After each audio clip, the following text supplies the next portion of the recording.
morning students, welcome all of you to my channel MVSC Maths and Physics।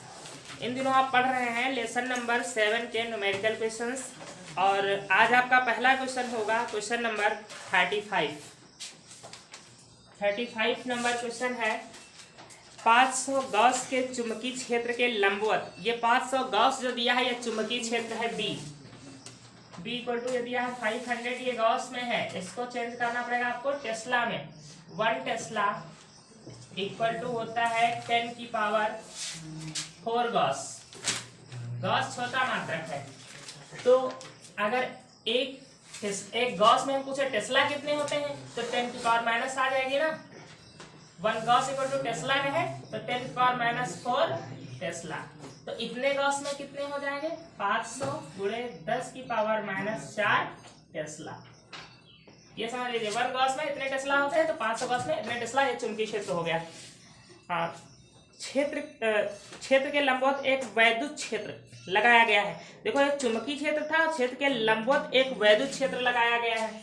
जैसे कि ये चुंबकीय क्षेत्र बी हो गया तो इसके लंबवत एक वैद्युत क्षेत्र है ई।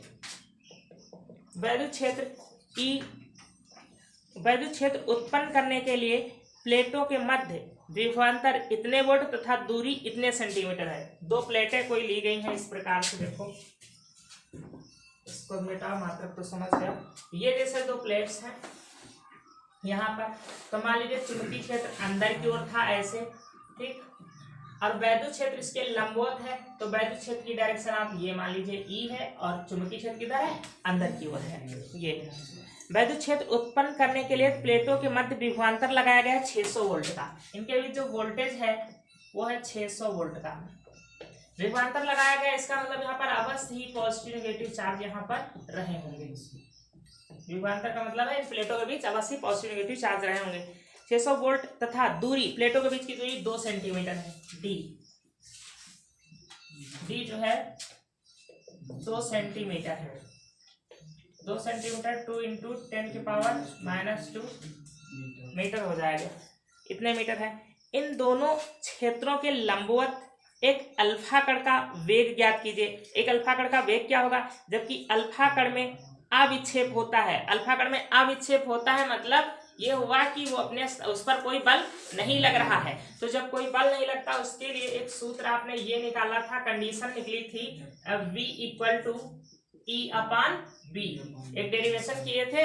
वैद्युत क्षेत्र और चुंबकीय क्षेत्र जब दोनों थे तो उस कंडीशन में अगर उस पर कोई बल ना आरोपित हो, अर्थात अल्फा कण या कोई भी आवेश है उस पर कोई विक्षेप ना हो, तो उसकी कंडीशन क्या होती है, उस पर कोई बल ना आरोपित हो तो V बराबर ई अपान बी आया था या बी अपान ई, जिसमें वेक्टर फॉर्म से किया था ई अपान बी। तो यहाँ से आपको बस ई और बी प्राप्त हो जाए। देखो बी पहले से पता है, आप ई को प्राप्त कर लें और यहाँ से वेग निकल आएगा। अविक्षेप स्थिति मतलब उस पर कोई बल ना आरोपित हो। ठीक है, तो देखिए यहाँ से ई कैसे प्राप्त होगा। एक फार्मूला पढ़ते हैं V equal to E D. ये तो यहाँ से आप V पता है और D पता है, E निकाल लीजिए। E इक्वल टू हो जाएगा V अपान D। V का मान है 600 और D का मान है 2 इंटू 10 की पावर माइनस 2। तो E बराबर हो जाएगा, ये ऊपर जाकर के प्लस पावर हो जाएगी 3 इंटू 10 की पावर 4 हो जाएगी। ये 2 है और 2 जीरो यहाँ के हो जाएंगे इतना। और मात्रक इसका क्या होता है न्यूटन प्रति कूलाम। न्यूटन प्रति कूलाम। E बराबर क्या होता है सूत्र, यहाँ से होता है F अपान Q। तो न्यूटन प्रति कूलाम पीछे पढ़ चुके हो। ये आपको पता हो गया कि E इतना है। तो अब आपको निकालना है वही कंडीशन, वेग बराबर होता है E अपान बी। तो वेग निकालना, E का मान आया है 3 इंटू 10 की पावर 4 और B का मान ये दिया है टेस्ला में। इसको और अधिक सॉल्व करो तो लिख सकते हो 5 इंटू 10 की पावर माइनस 2। ये लिख सकते हैं ना, माइनस 4 पावर, ये जीरो से सॉल्व कर लेंगे तो यही हम रख दे रहे हैं 5 इंटू 10 की पावर माइनस 2। तो वेग बराबर हो जाएगा 3/5 इंटू 10 की पावर हो जाएगा 6। ये कितना हो जाएगा 0.30 हो जाएगा। 6 इंटू 10 की पावर 6 मीटर पर सेकेंड। ये आपका आंसर।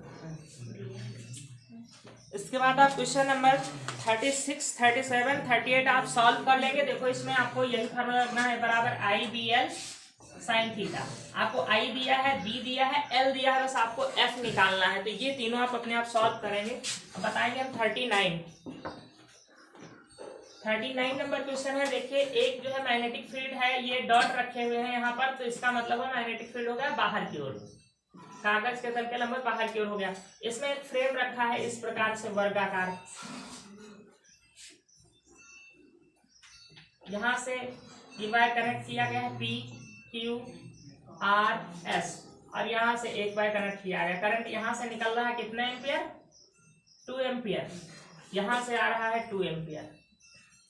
अब ये प्रत्येक जो साइड है वो 20 सेंटीमीटर है, बराबर बराबर है, एक वर्ग बन रहा ना। जब साइड की लंबाई बराबर है तो इनका जो प्रतिरोध वगैरह होगा सब इक्वल होगा। यहाँ पर बहुत सारे लॉजिक लगाने हैं आपको कि देखो जब एक ही तार है, कोई भी एल्युमिनियम लोहा जो भी लिया गया है, तो यदि ये साइड 20 है, ये भी 20 है, सब 20-20 है, तो इन पर और इन पर जो रेजिस्टेंस होगा वो क्या होगा? इक्वल होगा। जब रेजिस्टेंस इक्वल होगा तो 2 एम्पियर करंट आ रहा था, आधा इधर चला जाएगा, आधा इधर चला जाएगा। तो करंट निकालने के लिए कोई हम रूल नहीं लगाएंगे, हम लिख देंगे चूंकि इनकी लंबाई बराबर है, चूंकि पी क्यू बराबर पी आर, यहाँ पर क्यू आर यहाँ पर लिखा है, क्यू आर बराबर आर एस बराबर पी एस, इसलिए सभी भुजाओं पर प्रतिरोध समान होगा, क्योंकि धारा निकालने के लिए प्रतिरोध चाहिए ना, प्रतिरोध समान होगा। और जब प्रतिरोध समान होगा इन सभी जगहों पर, तो धारा जो यहाँ से आ रही है वो क्या हो जाएगी? डिस्ट्रीब्यूट हो जाएगी। इधर चली जाएगी 1 एम्पियर और इधर भी चली जाएगी 1 एम्पियर, तथा पी क्यू आर व पी एस आर में वैद्युत धारा 1 एम्पियर होगी, 1 एम्पियर होगी। दोनों में 1-1 एम्पियर धारा चली जाएगी। अब हमको क्या पता है? धारा पता है, प्रत्येक तार की लंबाई पता है, केवल जो है देखो आई प्रत्येक में कितनी हो गई? 1 एम्पियर। 4 तार है यहाँ पर पी क्यू आर एस सब, तो सब में धारा कितनी हो गई? 1 एम्पियर। और लंबाई एल कितनी हो गई? एल हो गई आपको 20 सेंटीमीटर। मीटर में कन्वर्ट करोगे 0.2 मीटर। चुंबकीय क्षेत्र भी दे रखा है क्या? हाँ, 0.1 टेस्ला ये चुंबकीय क्षेत्र हो गया। B 0.1 tesla. तो अब तो जब सबके लिए ये इक्वल, सबकी एम्पियर बराबर, सब में लंबाई बराबर, सबके लिए चुंबकीय क्षेत्र बराबर, तो हर तार पे बल जो लगेगा वो बराबर लगेगा। तो एक जगह कहीं पर निकाले बल वही लगेगा, लेकिन दिशा सबकी भिन्न भिन्न होगी। तो एक का हम निकाल दे रहे हैं।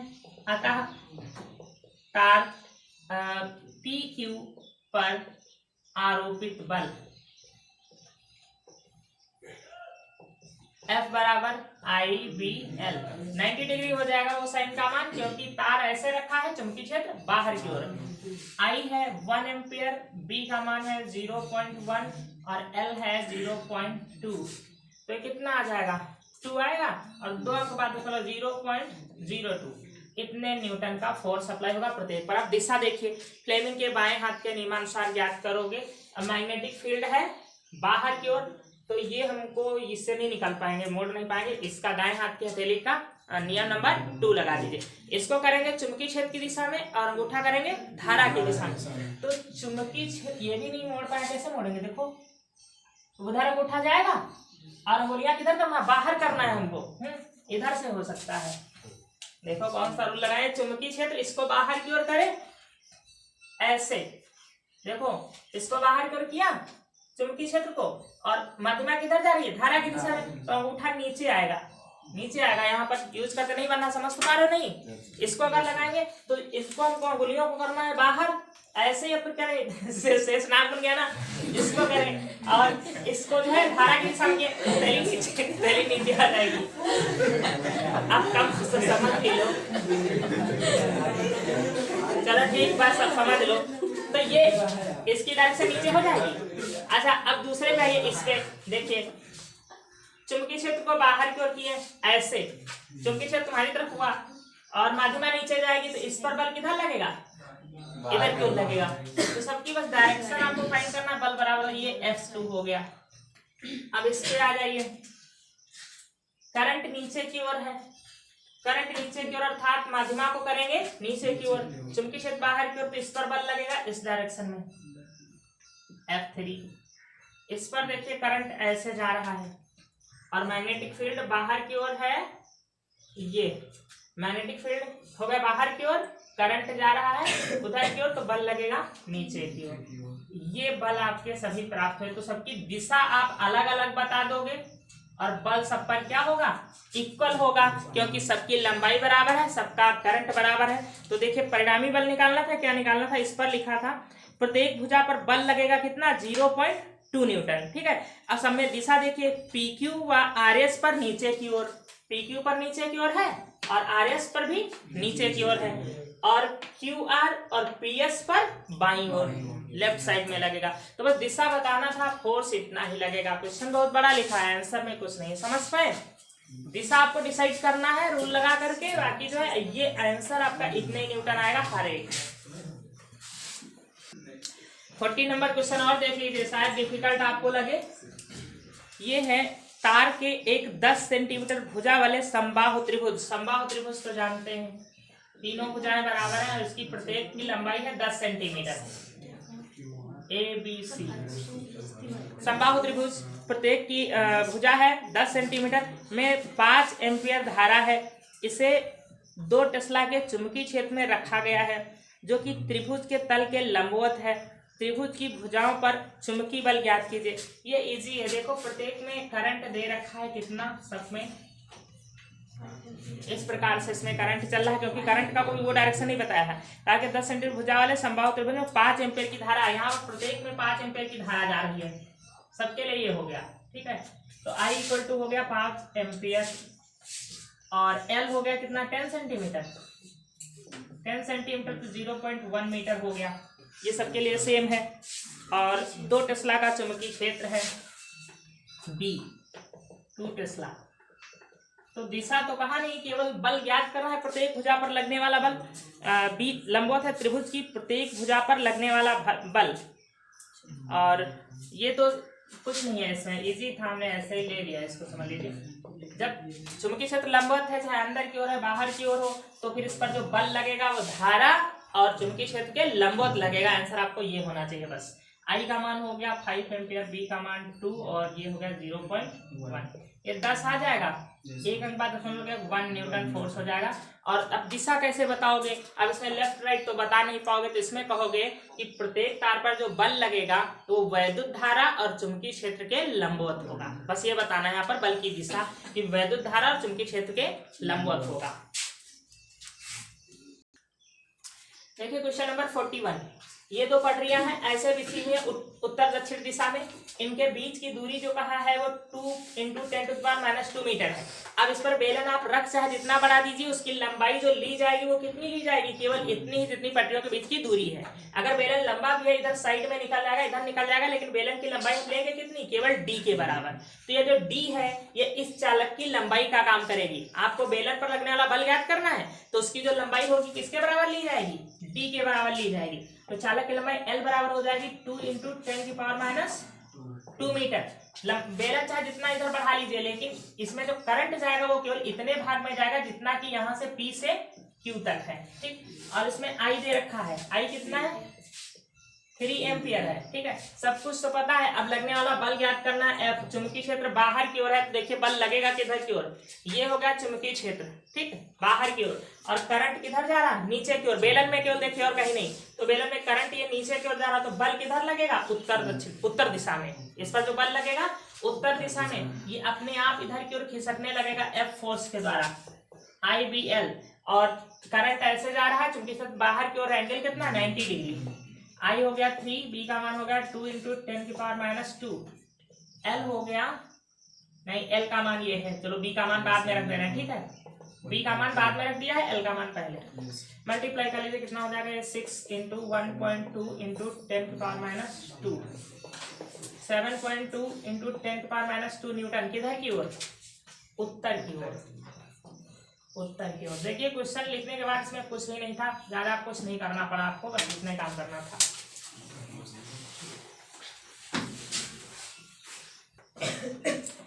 क्वेश्चन नंबर 44, बीच में क्वेश्चन इजी है, आप देखिएगा सॉल्व हो जाएंगे।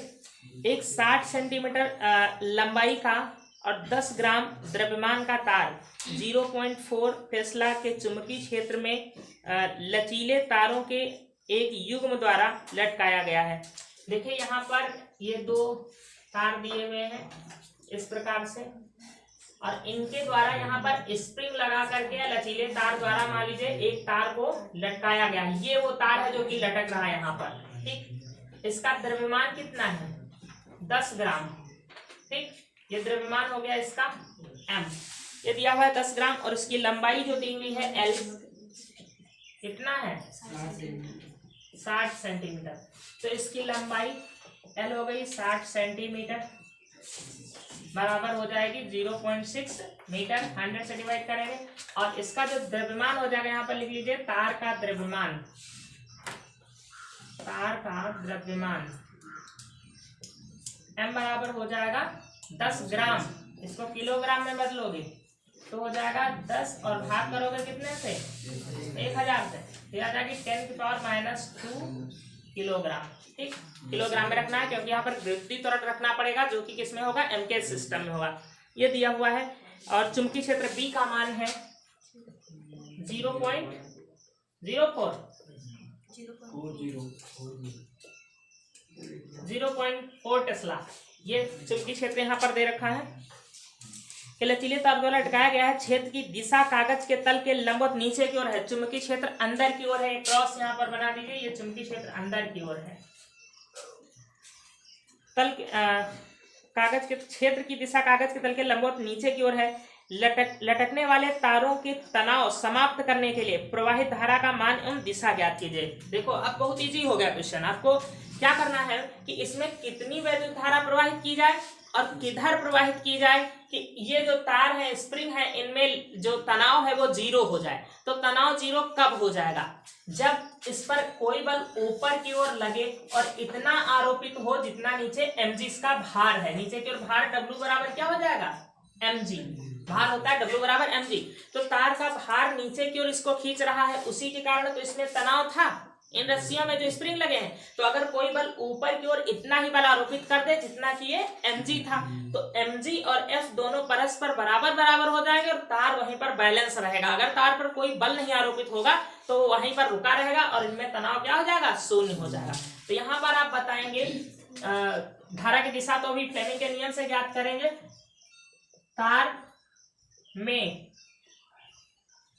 तारों में जो भी होता है, तारों में तनाव 0 करने के लिए, तनाव 0 करने के लिए इसका नाम हम PQ लिख दे रहे हैं के लिए, तार PQ पर आरोपित बल बराबर होना चाहिए तार के भार के बराबर। तार का भार, इस पर जो बल आरोपित हो तार के भार के बराबर होना चाहिए। अब दिशा किधर की ओर? देखो बल ऊपर लगाना है ना। देखो चुंबकीय क्षेत्र अंदर की ओर है, अंदर का किया तर्जनी को, और बल हमको किधर चाहिए? ऊपर की ओर। तो करंट किधर को जाना चाहिए?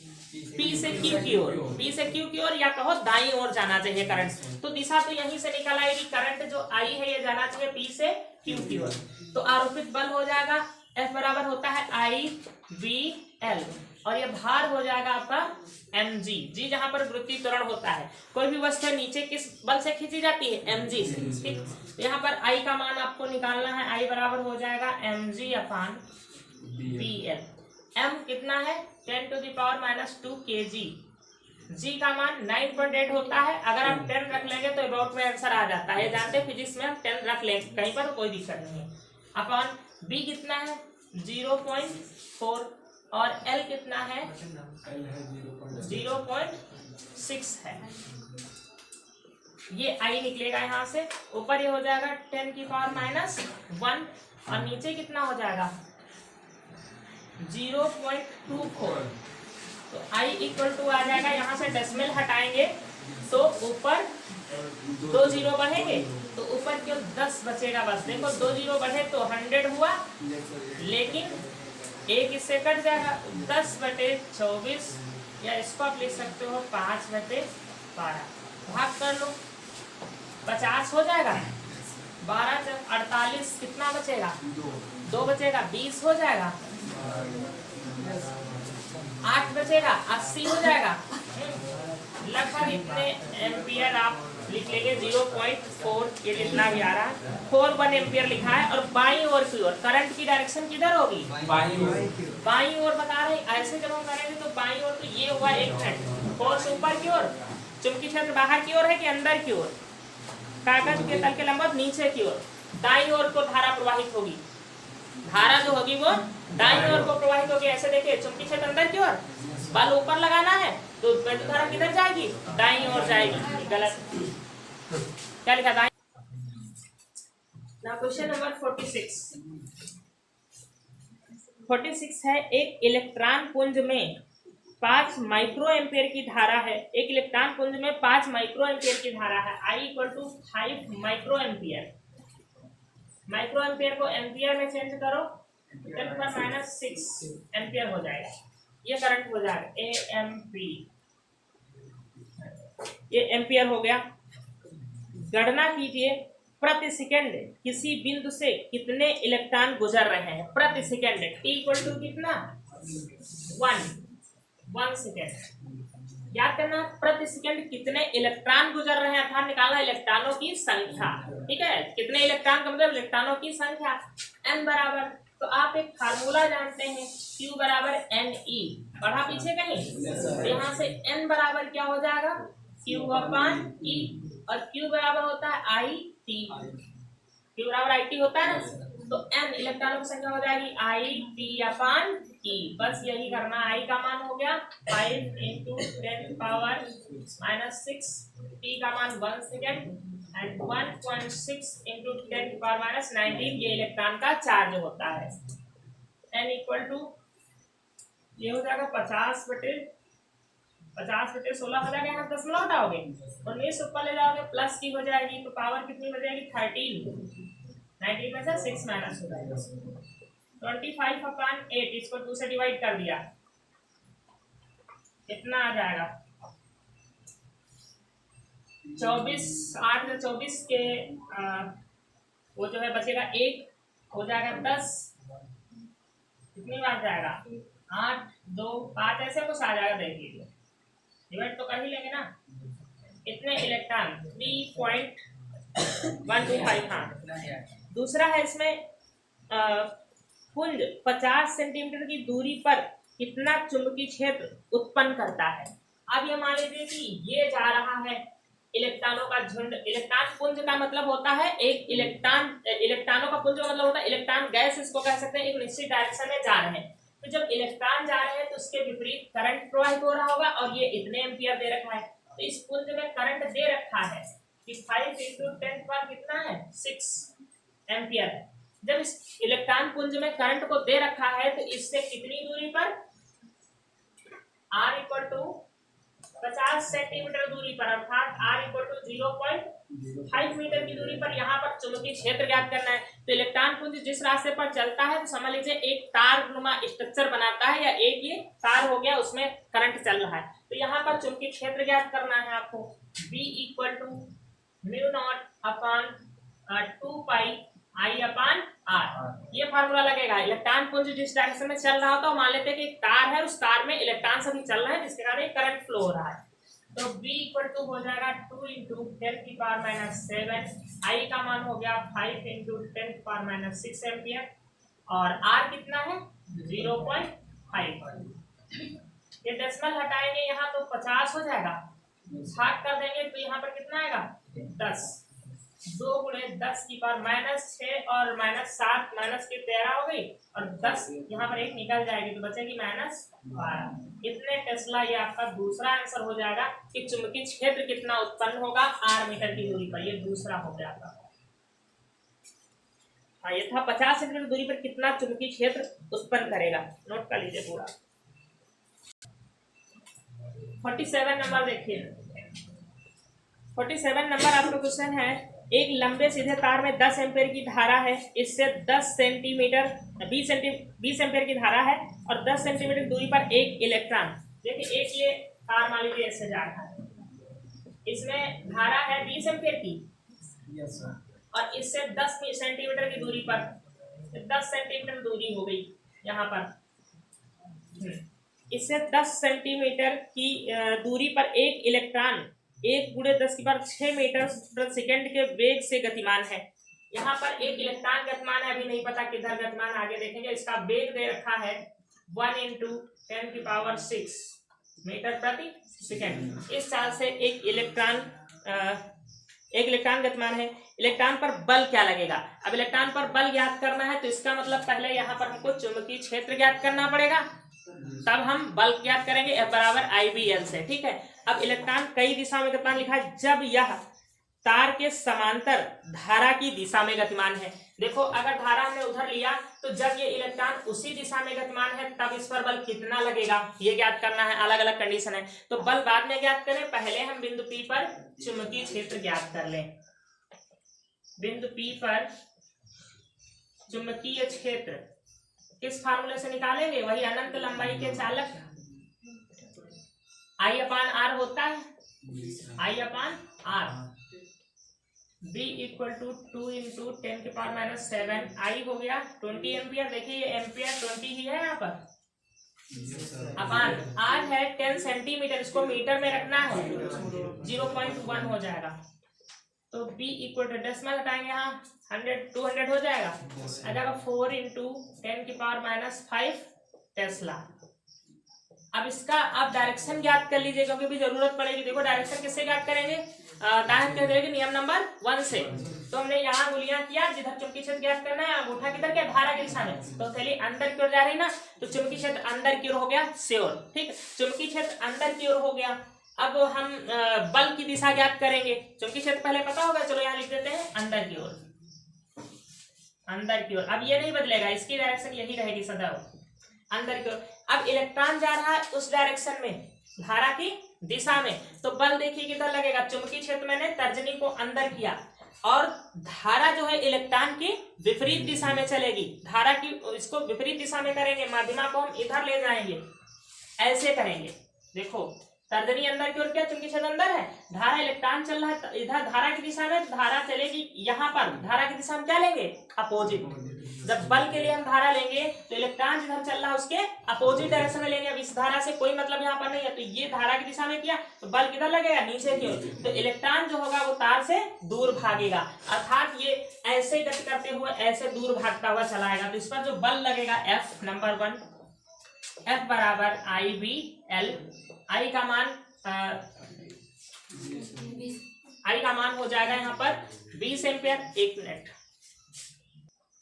हाँ यहाँ पर इलेक्ट्रॉन पर लगने वाला जो बल आप ज्ञात करेंगे वो IBL से नहीं, हम ज्ञात करेंगे QVB sin थीटा से। sin थीटा तो 90 डिग्री हो जाएगा। देखो ये ऐसे चल रहा है और चुंबकीय क्षेत्र कहाँ है? अंदर की ओर। तो Q का मान क्या हो जाएगा? Charge of electron. ये हो गया। वेग कितना है? 1×10⁶ और B आपका आया है 4×10⁻⁵। मल्टीप्लाई कर दीजिए, इसको इससे मल्टीप्लाई करेंगे तो हो जाएगा ये, और बस अब पावर सॉल्व करने को बची हुई है। यहाँ पर कितनी बची? 10 बचा, माइनस के 3 आ जाएगी, सॉल्व कर लीजिए। इतने न्यूटन का फोर्स लगेगा और तार से दूर की ओर,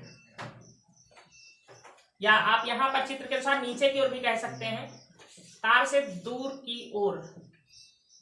एक कहते हैं तार की ओर, और यहाँ पर होगा तार से दूर की ओर, मतलब तार से दूर भागेगा, ये इधर जाएगा। जैसे चुंबकीय क्षेत्र अंदर किया, करंट को ऐसे किया तो बल लग रहा है नीचे की ओर, फिगर के अनुसार नीचे की ओर। और आप वैसे क्या कह सकते हैं कि तार से दूर भागेगा इलेक्ट्रॉन। तो पहला आंसर आपका ये हो गया। तो समझ भी पाए हैं। अब इसमें दूसरा पॉइंट है कि इस इलेक्ट्रॉन पर लगने वाले बल का मान और दिशा क्या होगी यदि यह तार की ओर गतिमान हो। ये इलेक्ट्रॉन चल रहा है, दूसरा लिखा हुआ पार्ट, यह तार की ओर गतिमान हो, तो केवल आप क्या करें? दिशा पहले फाइंड करें। देखिए तार की ओर गतिमान है, चुंबकीय क्षेत्र तो अंदर ही रहेगा ये। अब इलेक्ट्रॉन अगर तार की ओर जा रहा है तो फिर करंट किधर की ओर हम मानेंगे? नीचे की ओर। करंट सदा इलेक्ट्रॉन के विपरीत दिशा में। तो ये माध्यमा जो है किसको रिप्रेजेंट करती है? करंट को। ठीक है, तो अगर पॉजिटिव चार्ज हो तो माध्यमा को उसी दिशा में कर दीजिए, अगर नेगेटिव चार्ज हो तो उसके अपोजिट कर दीजिए। तो हमने नीचे की ओर किया क्योंकि इलेक्ट्रॉन किधर जा रहा है? तार की ओर। तो बल किधर की ओर लगेगा? धारा के समांतर, धारा की दिशा में। जिधर को धारा जा रही है देखो अंगूठा, उसी दिशा में चला जाएगा। तो अब बल तो वही लगेगा, हाँ? बल का परिमाण थोड़े बदल जाएगा, बल का मान वही होगा क्योंकि उतना ही Q होगा, उतना ही B होगा, उतना ही जो है वेग होगा, सब कुछ वही है ना। तो बल वही रहेगा लेकिन दिशा किधर की ओर हो जाएगी? तार के समांतर हो जाएगी। तो दूसरे में मान यही लिख लोगे, F बराबर जब इलेक्ट्रॉन तार की ओर गतिमान है, तार की ओर गतिमान है,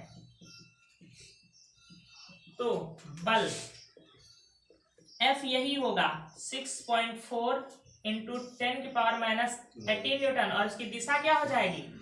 धारा की दिशा में, धारा की दिशा में या धारा के समांतर कह सकते हो, जिधर की ओर करंट जा रहा उसी दिशा में हो जाएगा। दूसरा मान याद करना है कि तीसरा है कि यह उपरोक्त दोनों दिशाओं के लंबवत गतिमान करे। देखो पहली डायरेक्शन क्या थी? ये इलेक्ट्रॉन ऐसे जा रहा था, दूसरी डायरेक्शन में ये तार की ओर जा रहा था। अब तीसरी डायरेक्शन कहा है ये इनके लंबवत गतिमान हो, तो लंबवत हम मान रहे हैं ये अंदर की ओर जा रहा है। ठीक है, अगर ये अंदर की ओर जा रहा तो चुंबकीय क्षेत्र भी तो उसी दिशा में था, चुंबकीय क्षेत्र भी तो अंदर की ओर था। ठीक, तो दोनों एक ही दिशा में हो जाएंगे, चुंबकीय क्षेत्र और इलेक्ट्रॉन की गति। और जब एक दिशा में गतिमान हो गए तो इनके बीच का एंगल कितना हो जाएगा? 0 अंश हो जाएगा। तो बल कितना आ जाएगा? 0 आ जाएगा। तो तीसरा पार्ट आप लिखेंगे, जब इलेक्ट्रॉन उपरोक्त गतियों के लंबवत गतिमान होगा,